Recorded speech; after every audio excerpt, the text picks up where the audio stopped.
Candice, it's great to be here with you today to spend a few moments sharing with the folks the exciting new things we have planned as the new co-executive directors of Crossings. It's good to be here with you too, Sherman. So about a year ago, the Crossings board was trying to move into this next phase of Crossings, and they had put together a job description for a full-time director starting in 2018, and it didn't turn out to be one full-time director.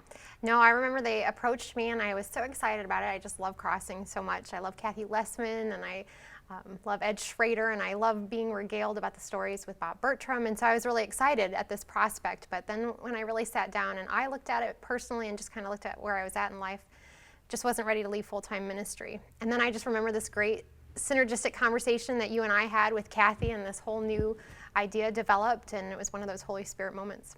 And now that we've been working together behind the scenes leading up to the official announcement in March, it's been a great collaboration, and we're helping to foster and cultivate the next generation of Crossings leaders. Kathy Lessman has all the newsletters, so I was able to go back and look at all of those and see where Crossings really started. And it really started with Ed and Bob connecting with lots of different people and connecting the good news to their vocations, their daily vocations. And when I saw that and realized, oh my gosh, they were doing that kind of work from the beginning, and now we have just an opportunity to share that kind of connectivity and how the gospel relates to our daily lives and our vocation. We have that opportunity to share that through different forms of media and to a broader audience. And like you say, Crossings has always been a resource, but how do we make this a resource for people in their daily lives?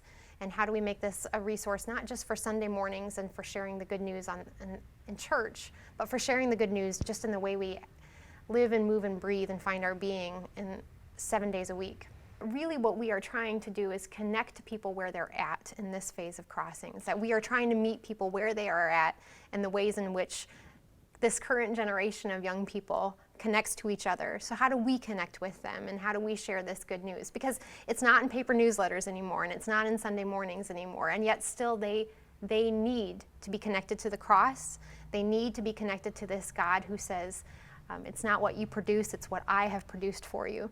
So for me, that's what's really important in this next phase, is to connect with people where they're at. One of the best parts about this next phase of our working relationship is to look at all of our assets, so to speak, and all of the strengths of the people who are there, and any of the future writers and contributors, and come up with something where the people who read, who come to our website and receive our emails and so on, that they get a steady stream of scintillating content. Right. That's an ambitious goal, but that's what we want to do. Right. At its heart, Crossings can be looked at as a publishing organization. We want to hearken to the best practices of a very good publishing organization. We're doing that through the lens of law and gospel theology. Right, and I think one of the things that does set us apart from other publishing organizations is that at its heart too, Crossings is a community. It is a community of people who have this vested interest in sharing this good news.